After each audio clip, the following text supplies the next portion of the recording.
तो कल जो आपने ग्राफ प्लॉट किया था वो वापस प्लॉट करेंगे और इक्वेशंस डेराइव करेंगे, बट पहले वेलोसिटी टाइम ग्राफ को थोड़ा समझ लें। जैसे ग्राउंड पर कोई व्हीकल है, कोई भी व्हीकल हो सकता है, ग्राउंड पर कोई व्हीकल है और इनिशियली मतलब t equal to 0 at t equal to 0 इसकी इनिशियल वेलोसिटी है कुछ लेट 10 मीटर पर सेकेंड, है ना। तो ग्राउंड पर एक व्हीकल है और उस व्हीकल की इनिशियल वेलोसिटी है 10 metre per second, t equal to 0 पर इनिशियल वेलोसिटी होती है। यस, हु इज हर्ष? हर्ष कौन है भाई? अपना इंट्रोडक्शन दें। Who is Harsh? सर मैं हर्ष पांडे। हर्ष पांडे। हर्ष पांडे। आप 12th में हैं या 11th में? 12th में हूँ सर। है ना, तो अभी तो आप इसको लीव करो, है ना, 11th की क्लास है, ठीक है हर्ष? मॉर्निंग में चलती है अपनी 12th, ठीक है हर्ष? हाँ, वापस आ जाते हैं। तो एक प्रैक्टिकल इंसिडेंट से हम ग्राफ प्लॉट करेंगे और लेट ये जो व्हीकल है इसमें एक यूनिफॉर्म एक्सेलरेशन है, ध्यान दें यूनिफॉर्म एक्सेलरेशन है 1 मीटर पर सेकेंड स्क्वायर। अब इस का हम ग्राफ कैसे प्लॉट करते हैं, वेलोसिटी टाइम ग्राफ कैसे प्लॉट करते हैं? तो इन जनरल हॉरिजॉन्टल डायरेक्शन में हम ले लेते हैं टाइम, वर्टिकल डायरेक्शन में हम ले लेते हैं क्या, वेलोसिटी, टाइम वेलोसिटी। अब आपको बोला था स्केलिंग होती है, टाइम एक्सिस पर टाइम की स्केलिंग होगी, वेलोसिटी एक्सिस पर वेलोसिटी की स्केलिंग होगी, है ना। तो आपके जो और रेड कलर के या ग्रीन कलर के जो ग्राफ पेपर होते हैं उनके आप जानते हैं वन बिग ब्लॉक होता है, 1 सेंटीमीटर साइड के बिग ब्लॉक्स होते हैं ना, कुछ आइडिया है? ग्रीन कलर के जो ग्राफ पेपर होते हैं उनके 1 ब्लॉक जो होते हैं, बिग बिग ब्लॉक, वो 1 सेंटीमीटर के होते हैं। तो बिग ब्लॉक्स 1 सेंटीमीटर के होते हैं। तो 1 बिग ब्लॉक या 1 सेंटीमीटर इक्वल टू मैं मान लेता हूँ 1 second, 1 second, 2 second, 3 second, 4 second, 5 second, इस तरह से। ओके, और वर्टिकल डायरेक्शन में 1 centimetre equal to let equal to क्या लें, 5 ले लें। चलिए इस ग्राफ को थोड़ा हाइट दे देते हैं, स्केलिंग हम हमारे कंफर्ट के अकॉर्डिंग करते हैं। कौन रहेगा पीछे? तो गाइस ग्राउंड पर जो इंसिडेंट हो रहा है, एक व्हीकल है ना, एक स्ट्रेट हाईवे पर चल रहा है। ऑब्जर्वर ने जब ऑब्जर्वेशन स्टार्ट किया तो उसको बोलते हैं initial time t equal to 0। Initial velocity observer ने क्या देखी, 10 मीटर पर सेकेंड, और इस व्हीकल का एक्सेलरेशन है uniform acceleration 1 metre per second square. तो इसकी वेलोसिटी में जो इंक्रीमेंट होगा उसको हम ग्राफ पर कैसे प्लॉट कर सकते हैं? तो ये टाइम एक्सिस है और ये क्या है, t इक्वल टू 0 वाला पॉइंट, और इनिशियल वेलोसिटी कितनी है, 10। तो मैं मान लेता हूँ 2 4 5 2 4 6 8 10 12 14 16 18, है ना। तो 1 big block equal to metre per second, 1 big block equal to 2। भाई कोई म्यूट नहीं है तो देख लेना, म्यूट कर ले अपने आप को, है ना, म्यूट कर ले अपने आप। चलिए, तो 1 big block equal to 2 metre per second in metre per second. तो अब ग्राफ पर कुछ रिप्रेजेंटेशन स्टार्ट करते हैं। तो इनिशियल कंडीशन कहाँ होगी, देखिए डेटा है टाइम और वेलोसिटी का। तो इनिशियल टाइम इनिशियल वेलोसिटी कहाँ पर होगी, this is the point, true. Initial time t equal to 0, initial velocity u equal to 10 metre per second, ये रही। बताइए t1 इक्वल टू 1 सेकेंड, इस टाइम पर v1 इक्वल टू कितना होगा सर? 20 पर 20 होगा या 11 मीटर पर सेकंड होगा?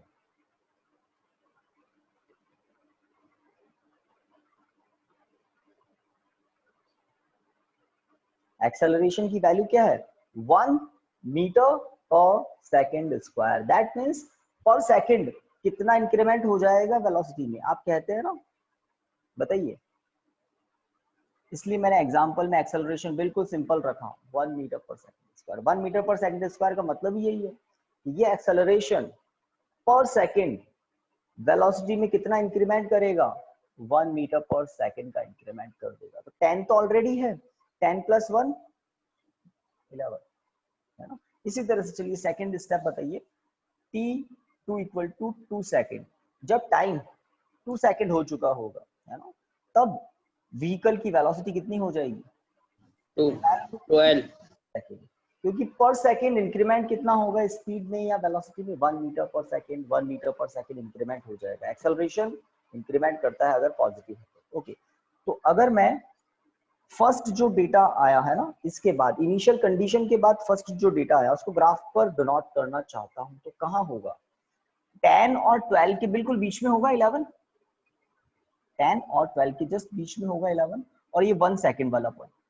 तो टाइम 1 सेकेंड है और 1 सेकेंड, ये लीजिए 1 सेकेंड। तो this is the point. Graph अगर होता वो ग्रीन कलर वाला तो एग्जैक्ट हमें मिल जाता। तो मैं एक वर्टिकल लाइन यहाँ से ले लूं, एक हॉरिजॉन्टल लाइन यहाँ से ले लूं, तो मुझे वो पॉइंट मिल जाएगा जो इन दोनों को रिप्रेजेंट करेगा। टाइम 1 सेकेंड और वेलोसिटी 11 मीटर पर सेकेंड, 10 और 12 के बीच में। चलिए सेकंड जो डेटा है उसका पॉइंट हम मार्क करना चाहते हैं ग्राफ पर, और पॉइंट्स को जब मिला लेंगे तो ग्राफ बन जाएगा। तो t2 2 second, that's it. Velocity v2 12 second. तो ये मैं बहुत डिटेल में इसलिए बता रहा हूं ताकि आपको आगे बहुत सारे ग्राफ पढ़ेंगे इस चैप्टर में, है ना। तो हम जब फास्ट चलेंगे तो आप बिल्कुल एग्री करेंगे कि यस, देखिए ये पॉइंट है, कुछ सही किया मैंने mark. Time v2 2 second, velocity v2 12 metre per second. Okay, third second पर मतलब t3 = थर्ड सेकेंड, तीसरा सेकेंड, वेलोसिटी v3 कितनी हो चुकी होगी 13 मीटर पर सेकेंड। रीजन वही है, यूनिफॉर्म एक्सेलरेशन। वापस कह रहा हूँ, uniform acceleration 1 metre per second square. तो वो पॉइंट कहाँ होगा 3 सेकेंड, और ये 12 और 14 के बीच में क्या होगा 13 कहीं, है ना। 12 और 14 के बीच में होगा 13 कहीं। तो यहाँ पर वो पॉइंट हो सकता है इस तरह से। तो ये इस तरह से चलता रहेगा और आपको एक स्ट्रेट लाइन मिलेगी। जब स्केल से आप इन पॉइंट्स को मिलाएंगे तो एक स्ट्रेट लाइन मिलेगी। तो ये लाइन किसको रिप्रेजेंट कर रही है, वीटी ग्राफ को, वेलोसिटी टाइम ग्राफ को रिप्रेजेंट कर रही है। स्टार्टिंग पॉइंट ये है और एंड वाला पॉइंट, लेट हम 4th सेकंड पर मोशन को एंड करते हैं। लास्ट टाइम इक्वल टू है हमारा 4 सेकंड। तो 4 सेकंड पर वेलोसिटी कितनी होगी 14, भाई बताइए। t4 = 4 सेकंड, तो v4 = 14 मीटर पर। लेट ये t4 ही हमारा फाइनल टाइम t है, फाइनल टाइम t है। यहाँ पर कहीं आपको मिलेगा t4। तो ये यहाँ पर ग्राफ स्टॉप हो गया। तो कल जो आपने ग्राफ प्लॉट किया था उसमें ये a पॉइंट आपने लिखा था और यहाँ पर थी वेलोसिटी u और टाइम क्या था 0। देखो लिखा था 0, u। और फिर मैंने कहा था एक स्ट्रेट लाइन है, यूनिफॉर्म एक्सेलरेशन के लिए स्ट्रेट लाइन आती है। तो आज इस एग्जांपल से मैंने, ये एग्जांपल है, आपको बताया कि ये जो वेलोसिटी टाइम ग्राफ होता है उसमें टाइम हॉरिजॉन्टल, वेलोसिटी वर्टिकल अगर ले ले तो A से B तक जो स्ट्रेट लाइन है वो यूनिफॉर्म एक्सेलरेशन के अंडर अगर कोई पार्टिकल मोशन कर रहा है तो उसका वेलोसिटी टाइम ग्राफ रिप्रेजेंट करती है लाइन AB, A से B तक। तो कल जो आपने ग्राफ बनाया था उसको मैंने आज थोड़ा डिटेल में बता दिया कि वेलोसिटी टाइम ग्राफ कैसे होते हैं। अब एक और बात देखिए, अगर मैं B पॉइंट से यहाँ पर नॉर्मल ड्रॉ करूँ, बिल्कुल 4 पे पहुंच जाएगा ये, है ना। और A पॉइंट से इस पर नॉर्मल ड्रॉ करूँ तो ये आपने कभी C लिया था जहां तक मुझे, और यहाँ पर मैंने आपको कहा था कि एंगल लिखना है थीटा, ट्रू। और A से C तक का डिस्टेंस क्या होगा, टाइम, जो कि 4 सेकंड है।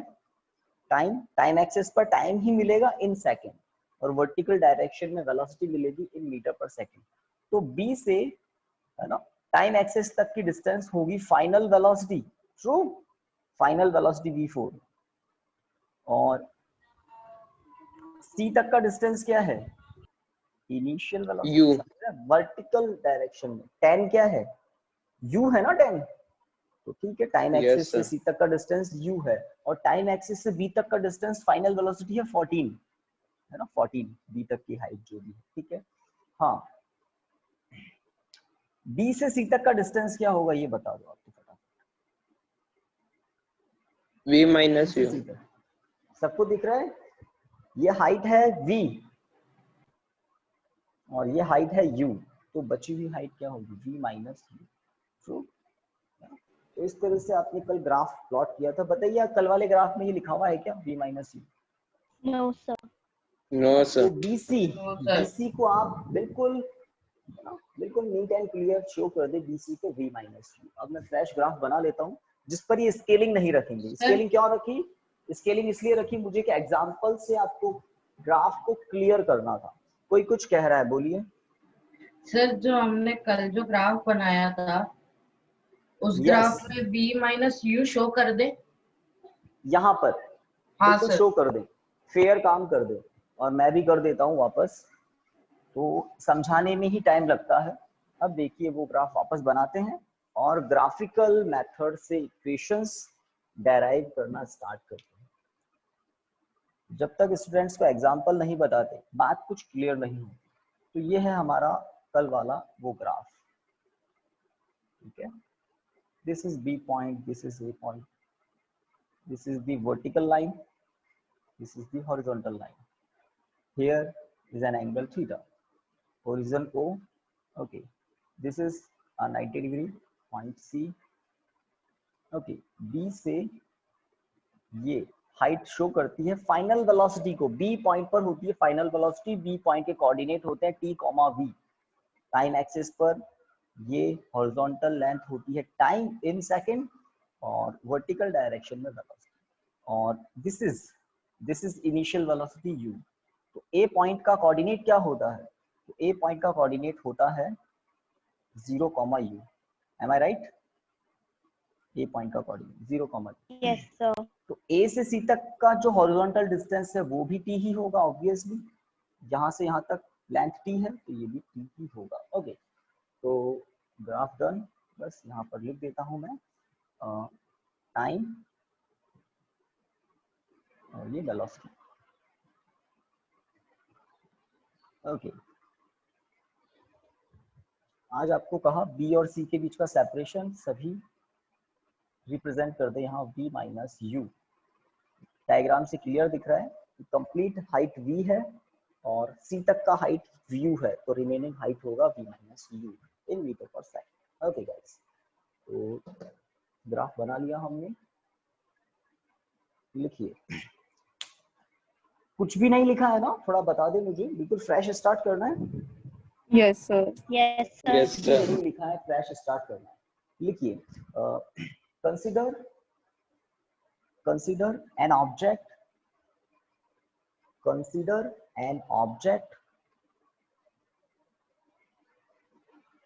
moving with initial velocity u. Consider an object moving with initial velocity u under the effect of a uniform Sir, acceleration, under the effect of a uniform sir आपकी voice acceleration। Clear नहीं आ रही है। एक minute, ऐसा होना तो नहीं चाहिए, देखो आप आपके उधर भी चेक कर दो। सर क्लियर आ रही है? हाँ, Clear आ रही है हाँ sir. सर अब आ रही है क्लियर। तो फिर लिखिए फिर, है ना, under the effect of a uniform acceleration ए।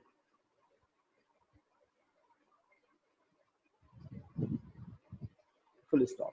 तो इनिशियल वेलोसिटी u से कोई ऑब्जेक्ट मोशन स्टार्ट करता है और उस पर एक्सेलरेशन है a, जो कि यूनिफॉर्म एक्सेलरेशन है, एक जैसा एक्सेलरेशन है, जैसा मैंने आपको एग्जांपल में बताया था, a = 1 metre per second square. Okay आगे लिखिए at time t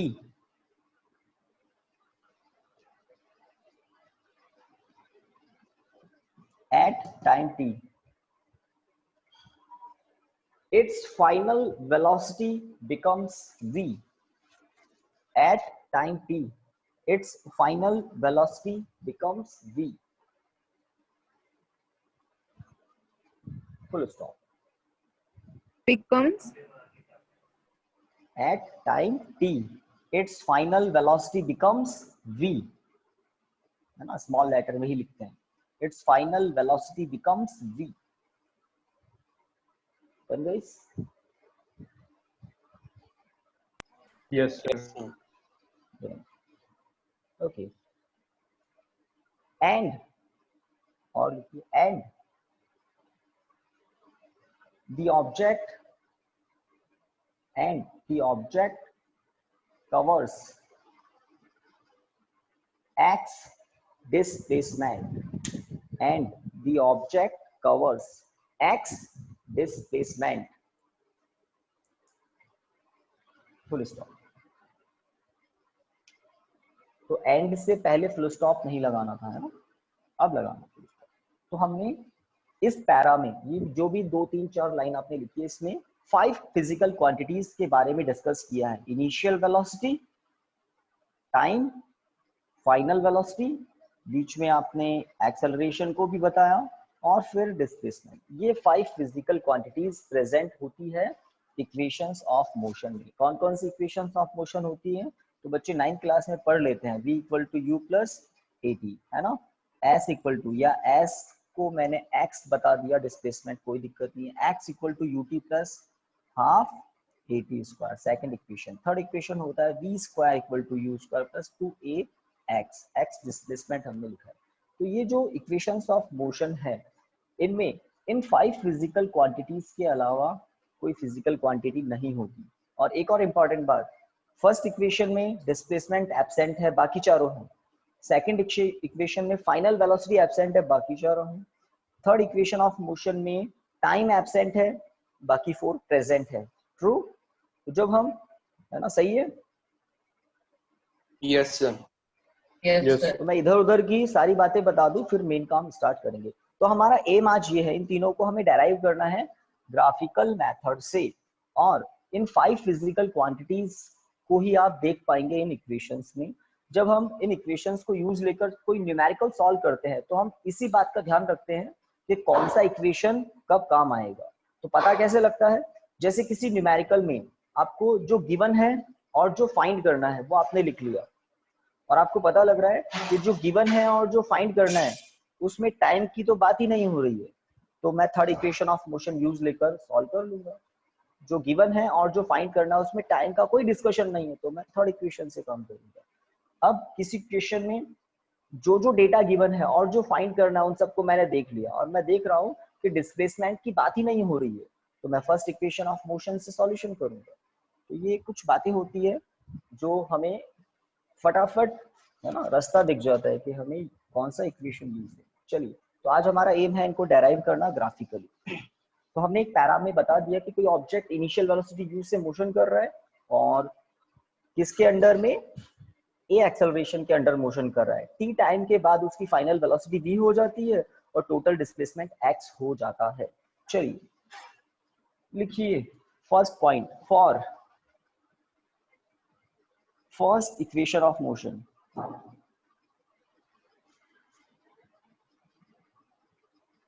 For first equation of motion. Okay, for first equation of motion. Video clear है स्टूडेंट? yes, sir. है ना? Yes, sir. Yes, sir. Issue का भी आता है तो वीडियो का आता है, बाकी ऑडियो तो ऑलमोस्ट हमेशा सही होता है. लिखिए, एक इंपॉर्टेंट स्टेटमेंट लिखना है आपको. लिखिए, the slope of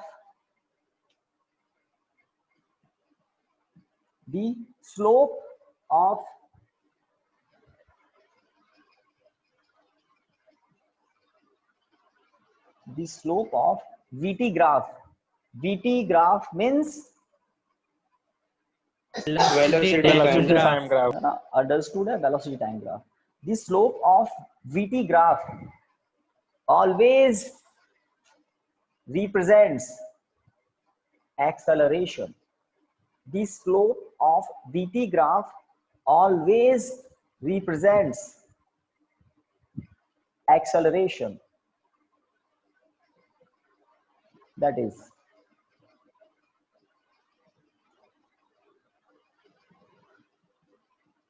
चलिए लाइन चेंज करके इस स्टेटमेंट के बाद लिखिए that is slope of VT graph, slope of VT graph क्या लिखें, equal to acceleration, slope of VT graph equal to acceleration. अब VT ग्राफ का स्लोप क्या होता है, तो वो होता है tan थीटा।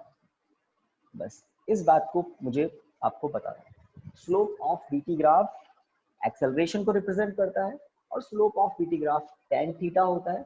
आपने trigonometric ratio sine cos tan पढ़े होंगे। अब ऐसा ही क्यों होता है ये मुझे बताना है। यस गाइस, इतना लिख लिया हो तो बता देना। tan theta equal to a, Yes, sir. लिखिए। है ना। तो इधर देखिए एक्सेलरेशन की डेफिनेशन क्या होती है। एक्सेलरेशन की डेफिनेशन के अकॉर्डिंग होता है चेंज इन वेलोसिटी, चेंज है ना in velocity in velocity upon time taken, change in velocity Yes, upon sir. Time taken. तो आप देखें यहां से A से लेकर B तक चेंज इन वेलोसिटी कितनी है, v माइनस यू, A पर वेलोसिटी है u, B पर वेलोसिटी है v, तो चेंज इन वेलोसिटी क्या है, v minus you, minus u। और A पर टाइम है 0 और B पर टाइम है t, तो टोटल टाइम कितना हो गया, t माइनस 0 मतलब t। आपको 0 दिख रहा है, आपको t दिख रहा है। तो A पर टाइम क्या है, इनिशियल टाइम 0, B पर टाइम क्या है, फाइनल टाइम t। तो टाइम इंटरवल कितना हो गया, t माइनस 0। आपको याद है ना, एक एग्जांपल से हमने आज क्लास को स्टार्ट किया था, तो यहाँ पर फाइनल टाइम कितना दिख रहा था वहां पर, आई थिंक 4 सेकेंड। तो A से B तक पहुंचने का टाइम कितना था उसमें, 4 सेकेंड। यहाँ पर A से B तक पहुंचने का टाइम कितना है, t सेकेंड। तो ये है टाइम A से B तक पहुंचने का। और ऊपर आएगा चेंज इन वेलोसिटी, तो चेंज इन वेलोसिटी क्या है, v माइनस यू। समझ रहे हैं आप बात को। अब मुझे बताइए इस ग्राफ में v माइनस यू परपेंडिकुलर है क्या इस ट्राइंगल का, Yes, sir. Yes, sir. ABC right angle triangle का परपेंडिकुलर है ना BC, v माइनस यू। और t क्या है, तो t इस राइट एंगल ट्राइंगल का बेस है, Yes, sir. तो BC अपॉन AC है ना। डेफिनेशन से हमने क्या लिखा था, एक्सेलरेशन याद है ना, acceleration equal to change in velocity upon time taken. अब डायग्राम से राइट एंगल ट्राइंगल से मुझे चेंज इन वेलोसिटी दिख रहा है BC है और मुझे टाइम टेकन दिख रहा है AC है, तो ऑटोमेटिकली परपेंडिकुलर अपॉन बेस क्या हो जाता है, tan थीटा इस राइट एंगल ट्राइंगल। तो ये बात आप अगर समझ लें तो आप हमेशा ध्यान रखेंगे स्लोप ऑफ VT ग्राफ क्या होता है, एक्सेलरेशन। और स्लोप को कौन रिप्रेजेंट करता है। अब एक और बात कि trigonometric ratio tan theta always किसको रिप्रेजेंट करता है, स्लोप को। इस ट्राइंगल से आप देख लें, जैसे एक ट्राइंगल मैंने बनाया, इसका ये एंगल थीटा थोड़ा कम है, चलिए मैं एंगल की वैल्यू लिख देता हूँ, ज्यादा बेटर है। आप tan की कुछ वैल्यूज जानते हैं इसलिए, लाइक ये एंगल है 30 डिग्री। और एक और मैंने बनाया और ये एंगल है, मान लो मैंने कहा 60 डिग्री, है ना। This is ABC, this is PQR। ABC triangle में tan 30 डिग्री क्या होगा, तो वो होगा AB अपॉन BC। और tan 30 की वैल्यू क्या होती है, 1/√3 होती है 1 क्या, upon root 3. है ना। इस ट्राइंगल में आपने देखा। सेकंड ट्राइंगल PQR को आप देखें, राइट एंगल एट Q, इसमें tan 60 डिग्री इक्वल टू क्या होगा, PQ अपॉन RQ, और इसकी वैल्यू हो जाएगी Root 3. तो आप जानते हैं 1/√3 कम होता है 1 से, और √3 की वैल्यू 1 से ज्यादा होती है। दैट मींस tan 30 की वैल्यू ज्यादा है, tan 60 की वैल्यू कम है। अब एंगल ज्यादा कब होगा, जब ये परपेंडिकुलर ज्यादा हो और बेस कम हो, ऑटोमेटिकली एंगल ज्यादा हो जाएगा। उल्टी बात बता रहा हूं मैं। अगर पी क्यू की वैल्यू ज्यादा करते जाए और आर क्यू की वैल्यू कम करते जाए तो एंगल बड़ा होता जाएगा ना। तो ये जो लाइन है पी आर, इसका स्लोप किस पर डिपेंड करेगा? tan some angle, tan theta पर। तो वाइस वर्सा है, ये दोनों तरफ से सही है। अगर आप एंगल इंक्रीज करोगे तो परपेंडिकुलर बड़ा होता जाएगा, बेस कम होगा कंपैरेटिवली। और इसका उल्टा, अगर आप परपेंडिकुलर को बड़ा करें, बेस को कम करें, तो एंगल बढ़ता जाएगा, वाइस वर्सा, दोनों तरफ से। ठीक है, तो किसी भी राइट एंगल ट्राइंगल का स्लोप, किसी भी राइट एंगल ट्राइंगल का जो हाइपोटेनियस होता है उसका स्लोप किससे रिप्रेजेंट किया जाता है? हमेशा किससे रिप्रेजेंट किया जाता है? tan theta. है ना। तो आप ये मार्कर से देख लें, ये स्लोप ज्यादा है और ये स्लोप कम है, दिख रहा है ना, झुकाना पड़ा मुझे मार्कर को। तो ये स्लोप ज्यादा है और ये स्लोप कम है। तो tan theta is the perfect trigonometric ratio which represents slope of hypotenuse of any right angle triangle. तो ये हाइपोटेन्यूज जो है ना AB, ये है VT ग्राफ। सारी बातें कंप्लीट कर दूं पहले में। तो AB क्या है? वेलोसिटी टाइम ग्राफ है। एक AB लाइन ही है वेलोसिटी टाइम ग्राफ इसमें, जिसको मैंने कंटिन्यूअस लिखा है, बाकी सबको डॉटेड कर दिया। ओके, और यही है राइट एंगल ट्राइंगल ABC का हाइपोटेन्यूज। तो वेलोसिटी टाइम ग्राफ का स्लोप मतलब राइट एंगल ट्राइंगल ABC का हाइपोटेन्यूज। तो उस स्लोप को कौन रिप्रेजेंट करेगा? Always tan theta. ठीक है, चलिए अब राइट एंगल ट्राइंगल ABC में tan थीटा क्या दिख रहा है आपको? V minus upon AC। tan theta के प्लेस पर मैंने क्या लिख दिया? BC अपॉन AC, है ना।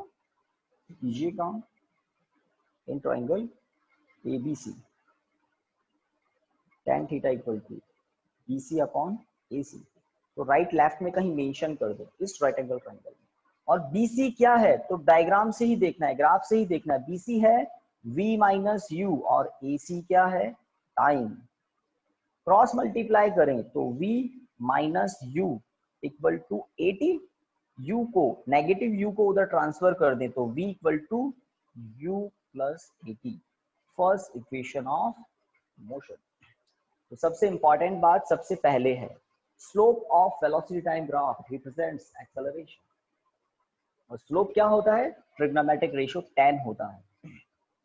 यस गाइस, तो जिसने ग्राफ की प्रैक्टिस कर ली, जिस स्टूडेंट ने ग्राफ की प्रैक्टिस कर ली और जिस स्टूडेंट ने फर्स्ट जो 2 स्टेप्स है उन पर ध्यान दे दिया, वो फर्स्ट इक्वेशन डेराइव कर ही लेगा। यस गाइस, सेकंड पर जा सकते हैं। और कोई?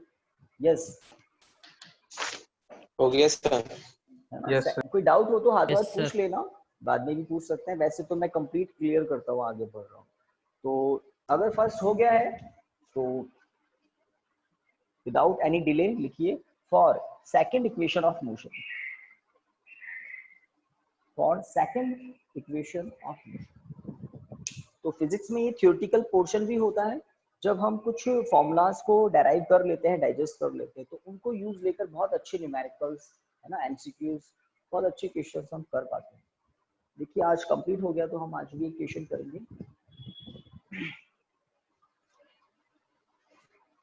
For second equation of motion. Okay, तो पहले एक इंपॉर्टेंट बात मैं आपको बता दूं, वेलोसिटी इनटू टाइम क्या होता है? डिस्प्लेसमेंट। ट्रू? आवाज नहीं है किसी की? sir. Velocity into time always क्या होता है? Displacement. Velocity into time displacement होता है। सब जानते हैं कि वेलोसिटी क्या होती है? Displacement upon time. तो क्रॉस मल्टीप्लाई करोगे तो डिस्प्लेसमेंट इक्वल टू क्या होगा? Velocity into time. तो इस बात को यूज लेकर, इस कॉन्सेप्ट को यूज लेकर हम सेकंड इक्वेशन डेराइव कर लेंगे, और वो भी ग्राफिकल मेथड से। तो एक्चुअल में एक और कॉन्सेप्ट कि ये जो वेलोसिटी टाइम ग्राफ है ए से बी तक, है ना, और ये जो टाइम एक्सिस है, तो ए से लेकर बी तक वेलोसिटी टाइम ग्राफ है और ये टाइम एक्सिस है। इन दोनों के बीच में जितना भी एरिया आपको दिख रहा है, जितना भी एरिया आपको दिख रहा है, वो एरिया किसको रिप्रेजेंट करता है? वो एरिया रिप्रेजेंट करता है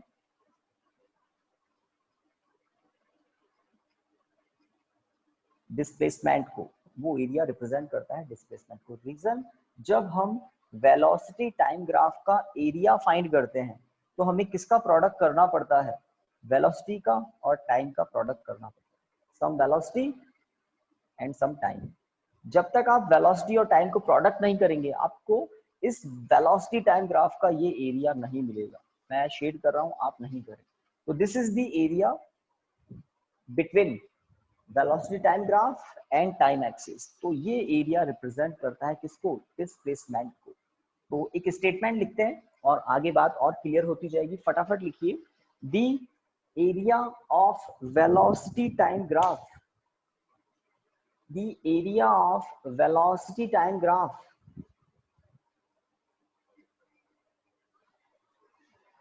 इसको और अच्छे से अगर लिखना चाहे ना कोई तो ऐसे भी लिख सकता है। क्या? the area between VT graph, the area between VT graph and time axis,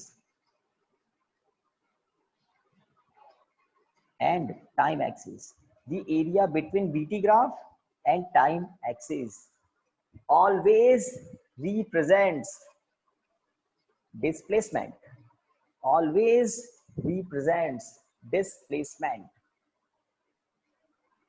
always represents displacement। तो देखिए, that is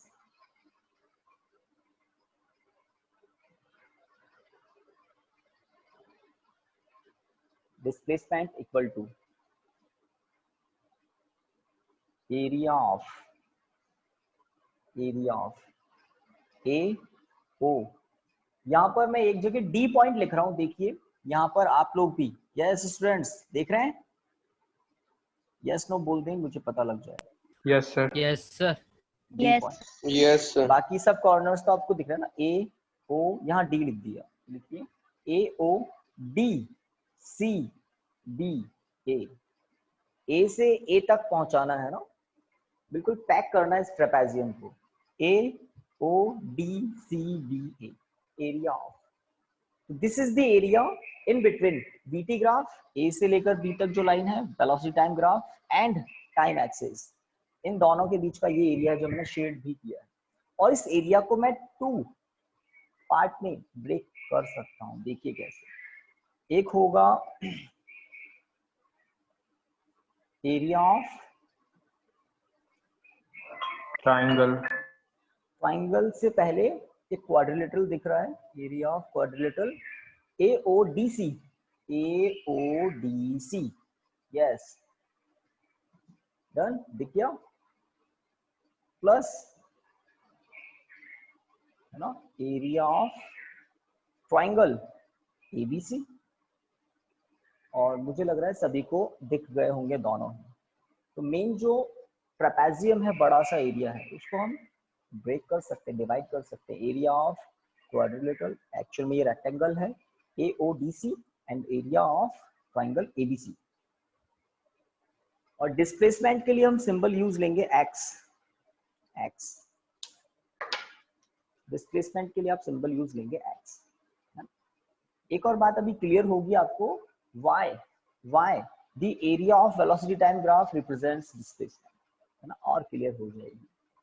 जिस तरह से मैंने आपको फर्स्ट इक्वेशन के लिए बताया था कि tan थीटा एक्सेलरेशन को रिप्रेजेंट करता है, स्लोप ही एक्सेलरेशन को रिप्रेजेंट करता है। ओके, x इक्वल टू, अब आप मुझे बताइए डायग्राम को देखकर इस रेक्टेंगल का एरिया क्या लिखूं? लेंथ इनटू विड्थ मुझे पता है, क्या लिखें? U into T. U into T. U into T. उससे पहले है ना, रेक्टेंगल का नाम क्या है? AODC। तो साइड के नेम को आपको प्रोडक्ट करना पड़ेगा। तो let this is width, this is length, या दिस इज लेंथ, विड्थ है ना। तो देख लें, इसी से मिल जाएगा। इसी तरह से सिंबल में बताइए, नेम में बताइए, ट्राइंगल का एरिया क्या लिखेंगे? 1/2 बेस इनटू हाइट, ऐसे ही लिखते हैं ना, 1/2 Yes, sir. Base into height. तो AC इनटू BC ठीक है, तो पहले सिंबल में लिख दें आप। अब आप जो सोच रहे हैं सी डी कितना है, यू है, इनटू ओ सी कितना है, टाइम टी है, प्लस हाफ ए सी, डायग्राम में देखें ए सी कितना है, टाइम ही है ना, इनटू बी सी कितना है, v माइनस यू। देखिए तो ये जो इक्वेशन है ये डायमेंशनली करेक्ट है। मैं कह रहा था ना वो जो स्टार्टिंग में स्टेटमेंट लिखा है इसको आप डाइजेस्ट कैसे करेंगे, इस इक्वेशन से। वेलोसिटी इनटू टाइम, यूनिट क्या होती है, मीटर, 1/2 एक प्योर फैक्टर है, कोई यूनिट नहीं होती है। Time in second, v minus you, velocity का डिफरेंस भी एक वेलोसिटी होती है।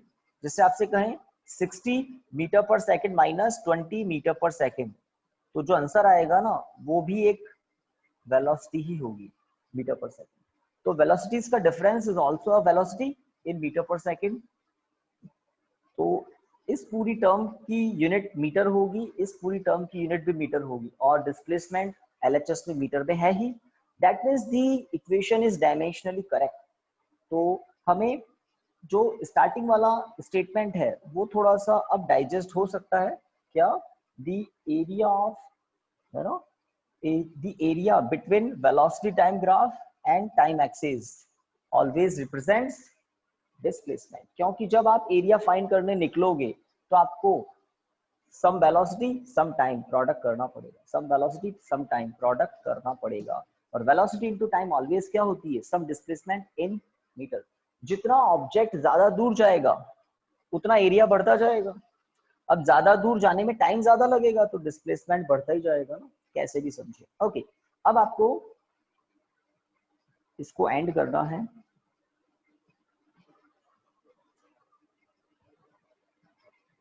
बताइए क्या किया मैंने, कोई बता सकता है मुझे, कहां से यहाँ? एक्सेलरेशन का formula.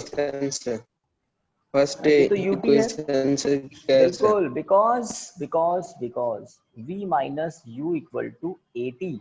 First equation of motion जो था वो था v equal to u plus at। तो v minus u equal to क्या है, at। तो जहां v माइनस यू है वहां मैंने at पुट कर दिया, that's it. Next last expression ut plus half at square, सब जानते हैं, 9th क्लास में देखा है आपने, सेकंड इक्वेशन ऑफ मोशन। तो ग्राफिकल मेथड से हमने इसको भी डिडक्ट कर दिया। जल्दी कीजिए गाइस। हो गया सर? यस सर, हो गया। Completed. एक मिनट, हो गया सर। एक बात पूछनी थी मुझे। काफी स्टूडेंट्स थे कल, मैं नाम बता देता हूँ, एक मिनट। जो क्लास का जब एंड हुआ था ना उससे काफी पहले ही वो विशाल, चंचल, डिंपल, हेमंत, मल्लिका, प्रथम, तो आप लोग बहुत जल्दी निकल गए थे क्लास में। क्लास का एंड जब हुआ था आप थे नहीं क्लास में, रीजन? तो मेरा कनेक्शन सर चला गया था एकदम। नहीं सर, मैं सिर्फ 2 मिनट पहले हटी थी क्योंकि बायो की क्लास स्टार्ट हो गई थी। क्लास स्टार्ट हो गई, बस यही पूछ रहा था मैं ना, ताकि टाइमली हम क्या एंड कर दे। मुझे था कि आपकी शायद नेक्स्ट क्लास थोड़ा लेट स्टार्ट होती है, तो एग्जैक्ट 7 o'clock तो स्टार्ट हो मेरा जाती है। कनेक्शन चला गया यस था। सर, फिर सर और बाकी स्टार्ट कर लोग, देता है। ये हेमंत, प्रथम, यस सर, मेरे को बायो की क्लास में जाना था सर। यस सर, विशाल, बायो की क्लास में। विशाल तो बायोलॉजी वाले है ही नहीं। विशाल इसका मतलब अभी क्लास में नहीं है क्या? Sir absent. हाँ, विशाल एब्सेंट है आज, ठीक है, बाकी लोगों का पता लगे, थैंक यू ना। ओके, तो टाइमली ऐड कर देंगे हम हमारी क्लास को। तो फर्स्ट इक्वेशन हो गई, सेकंड इक्वेशन हो गई ना। आप अपने आप से भी पूछ लें कि आपसे अगर एग्जाम में डिडक्ट करने के लिए आए derive equations of motion by graphical method, तो आप ही को ग्राफ बनाना है, आप ही को थोड़ी सी लैंग्वेज लिखनी है फर्स्ट इक्वेशन के लिए, देन सेकंड इक्वेशन के लिए। और फिजिक्स में डेरिवेशन में स्टार्ट बहुत इंपॉर्टेंट, स्टार्ट का बहुत इंपॉर्टेंस होता है, ठीक है। चलिए अब आते हैं थर्ड पर।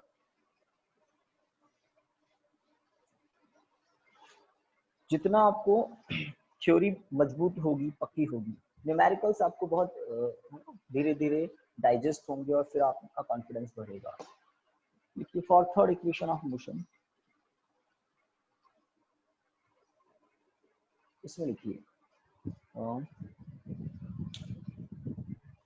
the first equation of motion, the first equation of motion, v equal to u plus at, ठीक है। Yes, sir. Yes, sir. और यस सर। चलिए देखिए, on squaring both side, on squaring both side, दोनों तरफ square कर देते हैं, B square equal to u plus AT whole square, है ना। ए प्लस बी का होल स्क्वायर का फॉर्मूला यूज लेकर इसको करते हैं, u square two u A T plus A square T square.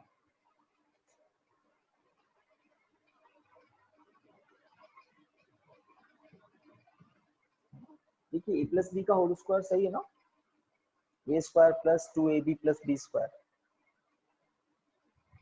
A square plus two A B plus B square. अब B square as it is, U square as it is. हमारा M क्या है मैं आपको बता दूं, M clear होता है तो है ना, रास्ता दिखाई देता है। B square equal to u square plus two A X, यहाँ तक पहुंचना है, थर्ड इक्वेशन ऑफ मोशन तक पहुंचना है। मतलब थर्ड इक्वेशन ऑफ मोशन में कौन एब्सेंट है? T.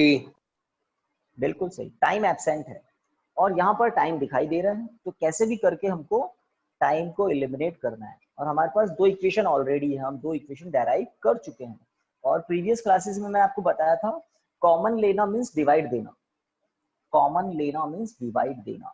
अगर मैं यहाँ से 2a कॉमन ले लूं, इन दोनों टर्म में से 2a कॉमन लूं, तो कॉमन लेना मतलब डिवाइड देना।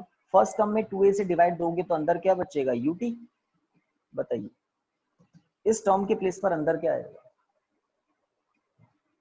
2a कॉमन लिया है, आवाज नहीं भाई। Half 80 half square. 80 square. Half 80 sir. है ना, क्योंकि 2a से डिवाइड दोगे तो हाफ आएगा, 2 है नहीं इसलिए, और एक a बचेगा, एक a कैंसिल हो जाएगा, और ये t स्क्वायर, ठीक है। हाफ 80 स्क्वायर, तो 2a मैंने कॉमन लिया। अब ये जो स्मॉल ब्रैकेट है ये पता है क्या है? Displacement. Yes, sir. Second equation of motion देख लो आप, x equal to ut plus half 80 square, तो देखिए v square equal to u square plus 2ax, second equation of motion. Reason जरूर आप लिख सकते हैं, because ut plus half 80 square equal to x, displacement, second equation of motion.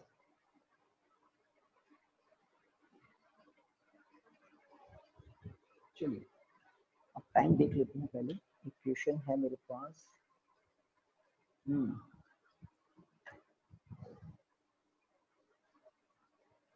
हो गया sir. हो गया sir. Okay, Completed. Yes sir. बड़ा टॉपिक आज हमने कंप्लीट किया। चलिए एक बात आपको बता देता हूं, अगर इनिशियल वेलोसिटी की डायरेक्शन में एक्सेलरेशन हो तो एक्सेलरेशन कंसीडर किया जाता है पॉजिटिव, और उसको एक्सेलरेशन ही बोलते हैं। क्या कह रहा हूं कि कोई व्हीकल या कोई भी ऑब्जेक्ट जिस डायरेक्शन में मोशन कर रहा है, एक्सेलरेशन उसी डायरेक्शन में है, तो एक्सेलरेशन को कैसा कंसीडर करते हैं? पॉजिटिव, और उसको एक्सेलरेशन बोलते हैं। इसके अपोजिट कोई ऑब्जेक्ट किसी एक पर्टिकुलर डायरेक्शन में मोशन कर रहा है और एक्सेलरेशन ऑपोजिट डायरेक्शन में है, तो उस एक्सेलरेशन को नेगेटिव कंसीडर करते हैं, और उस केस में उसको क्या बोलते हैं? रिटार्डेशन। सुना है? रिटार्डेशन। Yes sir. दो Yes, बातें sir. हो गई। अगर एक्सेलरेशन वेलोसिटी को बढ़ा रहा है, दैट मींस दोनों सेम डायरेक्शन में है, तो वो एक्सेलरेशन है, वो पॉजिटिव है। और अगर एक्सेलरेशन नेगेटिव है तो उसको बोलते हैं रिटार्डेशन। वो कब होता है? ऑब्जेक्ट एक पर्टिकुलर डायरेक्शन में मोशन कर रहा है और एक्सेलरेशन अपोजिट डायरेक्शन में है, तो उसको एक्सेलरेशन नहीं बोलकर हम बोलते हैं रिटार्डेशन। नेगेटिव एक्सेलरेशन को रिटार्डेशन बोला जाता है, ठीक है। तो कल हम जब न्यूमेरिकल करेंगे तो आपको और क्लियर हो जाएगा, ठीक है। तो गाइस आज की फिर क्लास को यहाँ स्टॉप करते हैं, ठीक है ना? ओके सर ठीक है। यस, कोई कुछ कह रहा है? सर हाँ, एक मैं मुझे बात बतानी थी, सुनो सुनो सुनो। आपका टेस्ट लेने वाला हूं मैं, है ना, मे बी ट्यूसडे को जो चैप्टर हो गया है उसका। हाँ, कोई कुछ कह रहा है, बोलिए। सर मेरा एक्स्ट्रा क्लास कब लेने वाले हो सर? अभी बात करो ना, आप मुझे कॉल क्यों नहीं करते हो साहिल? कॉल करो अभी ना, क्लास से खत्म होती कॉल करो। Okay student, good night, thank sir you. मैं आपको 8 बजे तक कॉल कर थैंक यू चले। सर। ओके ओके, है ना, बिल्कुल ठीक है, थैंक यू सर। ओके।